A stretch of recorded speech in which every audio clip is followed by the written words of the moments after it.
Assalamu alaikum everyone, my name is Farah Halabi and I'm a professional Muslimah life coach. And I'd like to ask you, are you a people pleaser? Do you spend your time, your energy, a lot of resources, a lot of effort trying to be a certain person to the different pockets of people that are in your life, whether it be your colleagues, your family, your friends, your kids, your spouse, the people around you? Are you a different person in each of those arenas of your life? And do you find that it takes an awful lot of energy and effort and time and space to be who you think the other person wants you to be, who you think the other person would like you to be or expects you to be, or who you feel that you have to be in order for the other person to like you, to be all right with you? And if you do that a lot in your lives, in your life even, when are you you? When do you get to please yourself? When is who you are just okay for being who you are? When are you okay just for being who you are? In front of which audience? And if you have been people pleasing for so long, you have played a role, you have played this persona, you've put on this mask or this suit or this costume, and you are a certain person in the different pockets of your world. What happens when it gets too much? When you get too tired? When you forget even that, oh, you're that persona in front of that person and the mask drops? What happens then? Now, subhanAllah, I've had some amazing conversations today with women who are exhausted, who are just, but don't realise that this is why they're exhausted. This is why they are easily hurt by those around them, because the expected, this persona, the mask of trying to please those around them, is trying to fill a gap in how they feel about themselves. If you are acting a certain way to elicit a certain response from someone, let's just say, for example, your husband, or let's just say, for example, your husband, and you are acting a certain way to get a response that is, that is pleasing, that makes you feel good about yourself, or that makes you feel that you are, pleasing them, that they're happy with you, and that their being happy with you makes you feel good about yourself. At what point is you being happy with you on your radar? At what point in your life do you ever try to please yourself as much as you do pleasing others? And why? What is the reason? What is it that you are trying to get other people to either like you, accept you, acknowledge you, want to be around you? Or even, what is it that you are looking for in others that, by the definition of how they see you, gives you your place, your value, your worth? And how exhausting is that for you? How tiring is that for you? Do you even remember who you are anymore? Because I get a lot of comments from women saying, I just don't know who I am anymore. I don't remember me. I don't know what I like. I don't know what I want to do. I've spent my whole life trying to be accepted, loved, valued, seen by other people. And I've tried so hard. And this is when they actually come to that realization, because all the while that they're doing it, they can't see it. They can't see that that is what is going on. So in order to stop people pleasing, you have to go to what pleases you, being aware of who you are, how you operate, where your worth, where your validation, where your definition actually comes from, and you being good with you. so that you are bringing that confidence, that worth, that amazingness to each of the pockets of those people, so that you are not in desperate need of them being pleased with you for the sake of giving you a feeling about yourself or a definition about yourself, but that you go out and you relate to those people in a way that is pleasing to you, that overarchingly there is an overarching intention of living a life that is pleasing to Allah subhanahu wa ta'ala, but being good with you, so that you're not looking for your worth, your validation, your definition in the eyes of others. There's a great saying, and I love this, and it's not a hadith or anything, but it's you can't be everyone's cup of tea, otherwise you'd be a mug. And that has stuck with me, because in all the while that you are trying to be something for someone else, you are ending up, it's almost like you become this split personality. You have to remember you have to remember which role you play in front of which audience.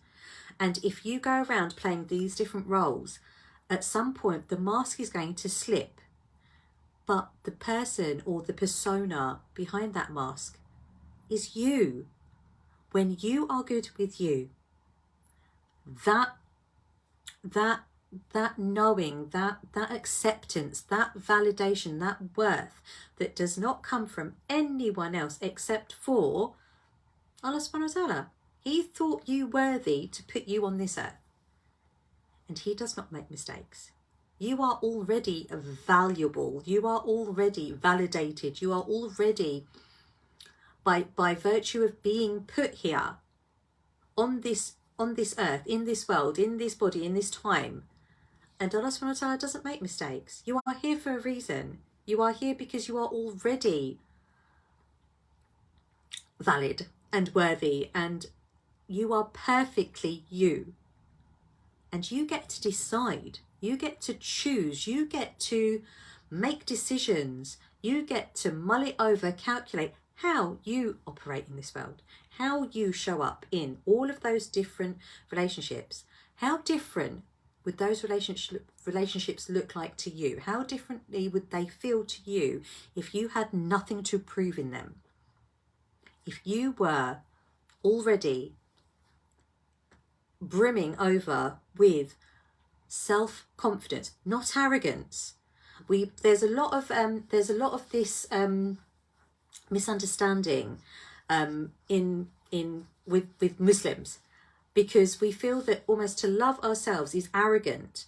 And I'm not talking about an inflated sense of self that is better than anyone else, but a true sense of self that you are the best of you. No one can be you. No one can do you like you can. And you don't have to be anyone other than yourself. You have nothing to prove. But the moment that you think that you do, then you are going to be looking for that proof in the eyes of others, in the eyes of other human beings who are fallible, who are flawed, who have emotions that go up and down. One day, someone may be thinking you're amazing because you're doing all of this. The next day, they might change their mind. Where does that leave you? You've turned yourself inside out, trying to get people to like you, to think of you in a good light. But if you don't think of yourself in that way,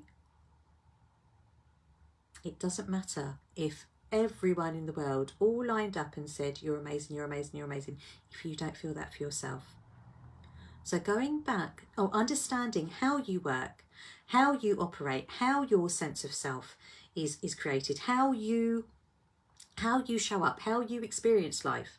When you are doing that, when you have that foundational grounding in you, then you won't go looking for it in others. And the way in which you then relate to others and show up in those relationships won't be from a place of need, won't be from a place of desperately seeking their approval, their acceptance, their anything from them.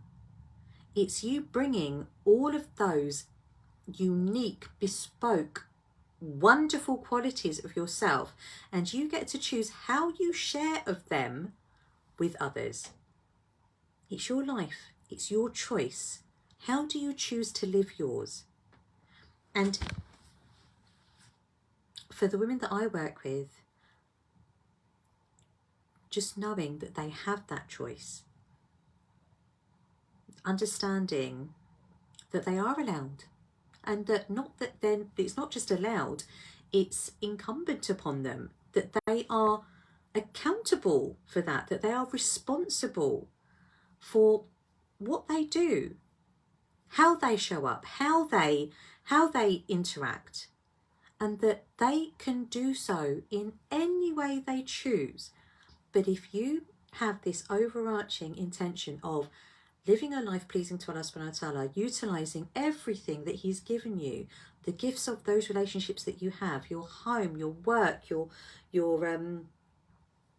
job, your hobbies, everything that you engage in can be done in a way that shows gratitude to Allah subhanahu wa ta'ala, that is in keeping with maintaining ties of kinship, being kind to people. I mean, in our faith, a smile is an act of charity. Salam is given. The greeting of peace. What more beautiful greeting is there? Greeting someone and wishing wishing thee peace, or putting forward the may the peace and blessings of Allah subhanahu wa ta'ala be upon you. How beautiful is that? If you want peace for others, which is lovely, do you think about it? Do you think when you are saying Assalamu alaikum wa rahmatullahi wa barakatuh, do you think about what you're saying to the other person? Think about it now, and think about what that means for you. Because if you have that, when you have that peace, that contentment, that knowing, that kindness, that compassion, that mercy, that understanding, that foundational grounding in who you are as a creation of Allah subhanahu wa ta'ala, and that you get to choose how you impact those relationships around you. It's not a mask that you need to wear. It's not a role that you need to play. Being you, but you believing in you, that you are more than enough, because Allah subhanahu wa ta'ala put you here and He does not make mistakes.